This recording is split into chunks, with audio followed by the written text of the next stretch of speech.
First, I want to apologize to you for yesterday. If you follow me at all, you'll see that yesterday I was extremely um, triggered, and I went off on Katie Joy Paulson as a result of other people triggering me. We'll talk about that just a little bit. But first, I got to do all my crazy YouTubey things that they want me to do. If you don't know who I am, I'm Suzanne Titkemeyer, and that is my name. I'm throwing that out there because someone was using my name earlier today. I'm the only one that I know of. I'm Suzanne Titkemeyer. I used to write for Pathos for almost 10 years. A column called No Longer Quivering, where I covered the quiverful movement. I covered evangelicalism, fundamentalism, Christianity. If you could do all the YouTube things, hit like, subscribe, click the bell notification so you know when I'm going live. These are just my opinions, except today I'm doing crochet, so you can see what that is. You don't have to hear any opinions. Don't bully anybody I talk about today. Okay, so I got super triggered yesterday, and I just went off on the questions that were asked of me. Here's the thing that most people don't know. It's things like that. I'm going to start on crochet, but I got to talk about this just for hair first. If you wake up and your Twitter is filled with people asking the same questions you've addressed time and time again and saying crap like, Steve McRae lost his lawsuit. Ugh. Steve never filed. It was all pocket service. So I got up this yesterday morning and it was just crazy. And then people started asking me more and more questions. It's all stuff I've covered before here on my channel. So I went and answered them, and I wrote out my answers as well. And I even went back over my journal to make sure that my times and dates were right on everything. Okay, you guys, one more quick thing before we start crocheting. Katie Joy Paulson is #1 on the Grifty site right now. She went to #1 about 20 minutes ago. Good voting, folks. That is just crazy. Okay, so today I want to talk about crochet. The good, the bad, and the ugly. The good, an Afghan I'm working on right now that's turning out pretty darn well. The bad, a pattern I bought from somebody. And I adored the pattern, but guess what? This pattern, either the pattern was off or I really screwed up because I have got way too much wrinkles. Well, not wrinkles, as you can see, ruffles on the end. And some of the yarn I'm using, it's going to be almost impossible to backtrack to try and figure out where the ruffling occurred, where the extra stitches occurred. And I swear I was following her pattern as faithfully as I could. This project is one of the reasons why I wanted to restart doing arts and crafts here again, because I used to do them for a long time. I had a blog where I talked about what not to crochet, and this would have made it on it in a heartbeat. Now, I don't know what I'm going to do. I guess I will unravel as much as I can. Maybe I will just turn it into a wall hanging. I don't know. Because it's kind of crazy looking. And the weird, I start looking around. I had totally forgotten I had these cat butthole coasters that I made a long time ago. I made somebody an Afghan with a pile of these, a friend of mine, and I made a ton of coasters for her as well. So I have these. I'd totally forgotten. Also, I show you another sad abandoned project. Apparently, I made all of these. Oh, I guess they are supposed to be peacock feathers, the ends of peacock feathers, years ago for a project, and I don't even know what project that was. And now I got a big bag of them. I'm gonna figure out what to do with. So these are all my weirdo, and I have some other things I've abandoned after a time or two. Someone asked me the other day, how do you keep the edges straight, when I was talking about crochet? So I started thinking about that and thinking about all the bad projects where I didn't keep the edges right. where I made a stupid mistake somewhere along the way and just ruined the whole thing. Hey, I wish I learned how to crochet when I was young. Too late now. It's fascinating to watch. The peacock feathers are pretty, but I don't know what I'm gonna do with them.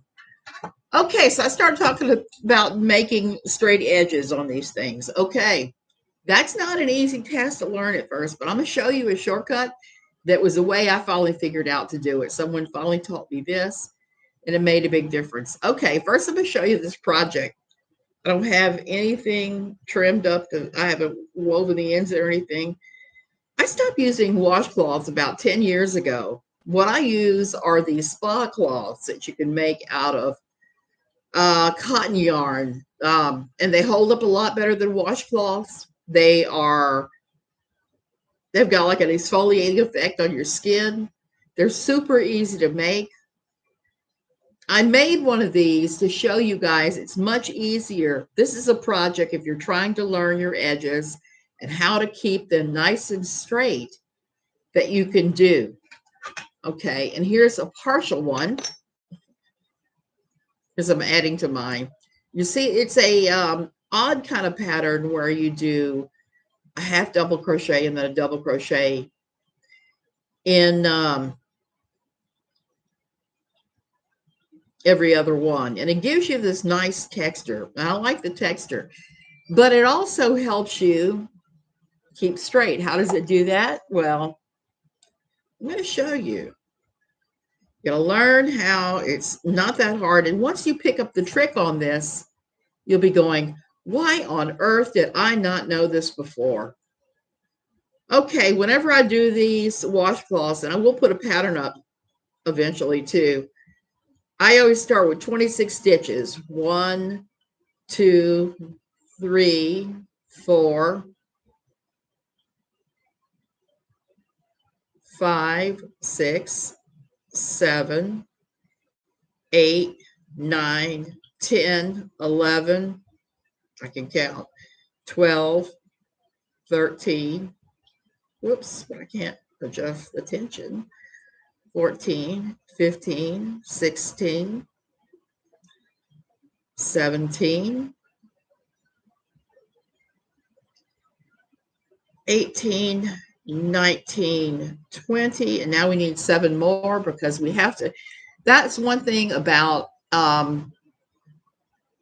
if you're doing these things, if you start counting, that is the secret to learning how to do your edges. If you count, you can figure them out pretty quickly. 21, 22, 23, 24, 25, 26, 27. So for this, you're going to want to do 27. You're going to start with 2 stitches more than you actually need because you want this to be 25 stitches across. Okay. So that's how you start figuring out where your, my cat is going nuts, where your things are. Okay. So you turn and the 3rd stitch from the edge, counting that edge stitch is 1. Count this one as 1. Then you go 2,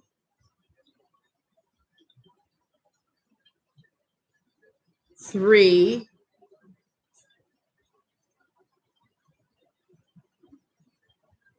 4, and so on. If you do that, and you're gonna get to the end. Let's see if I can back up on the other one and show you about the end. Okay, yeah. So let me undo this just enough so you can see what you do after you've counted.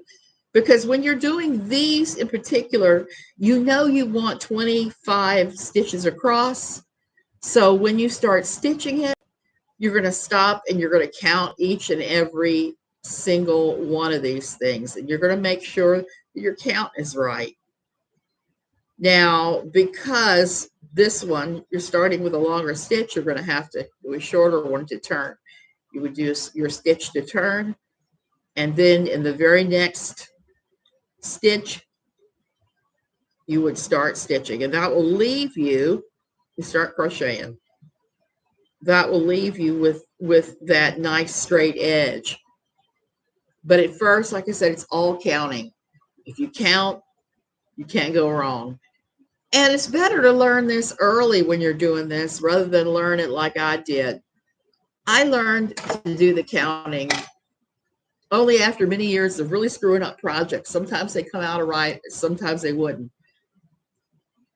Never too late to learn, though. I wish I learned from my grandmother before she got Alzheimer's. Sarah, I wish she had taught you that too. This is something I've done. I took this up when I was sick as a child. I was probably maybe about 12, 13 years old.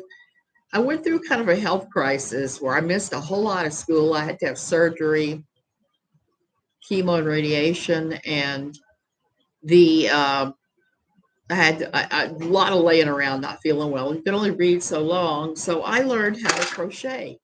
And at first, I learned very simple things like this, or well, I didn't learn this exactly, but I learned simple things. Like I made a very simple purse.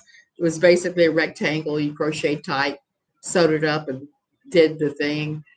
I made a Kelly Green doily that I made a million mistakes on. Here's the thing about crochet that it is so wonderful. You can undo your stitches and start again.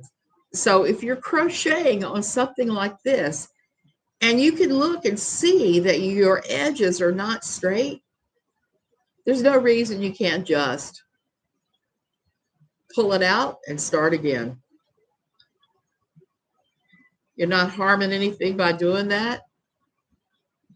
You just need to figure out where your problem was and go back and do that.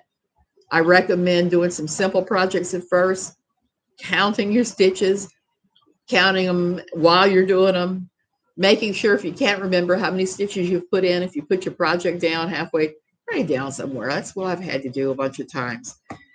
I remember one time early on when I was crocheting, before I learned the secret was to count, I had made this very long, like table runner, big scarf of a crochet lace pattern, and I got the edges so far off.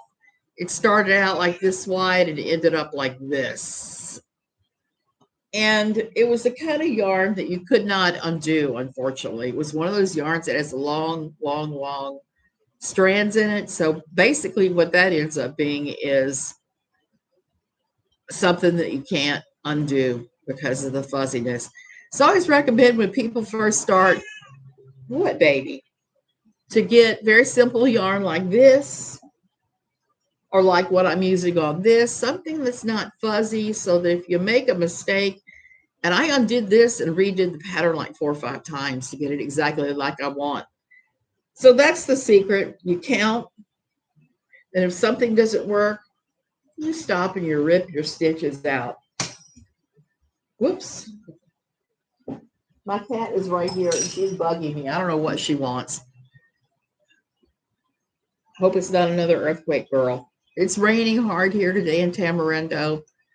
The skies are gray. I don't feel like doing anything. So I'm about to crochet. I'm about to work on these things because I really need to crank out a few more spa cloths to use as washcloths. I'm going to put together a website and I'm going to list patterns perfectly free for most of them, well, for all of them for now, for super simple things like this that everybody can make. And this I can usually churn out maybe 2 of these in an hour if I'm really moving and grooving. Okay, so if you have any crochet questions, drop them in the comments, and I will be more than happy to do another crochet video, answering questions and showing you exactly how to get around all this crazy stuff. Like I said, I've been doing this for years. Sometimes I do right, sometimes I do wrong. And what was comical about this is I rarely my patterns. I bought one that I was clearly not skilled enough to do all the craziness in.